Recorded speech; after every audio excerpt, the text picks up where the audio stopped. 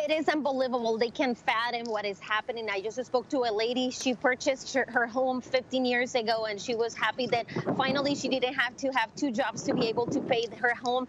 And this week, yesterday especially, she lost it all. She can't even talk about it without crying and being very emotional. Her house is completely, not even flooded, it's submerged underwater.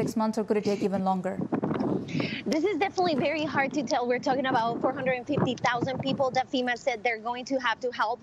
50% of the people here in Houston don't have flood insurance, and that's going to make things even more difficult. We're talking about a damage approximately of $30 billion.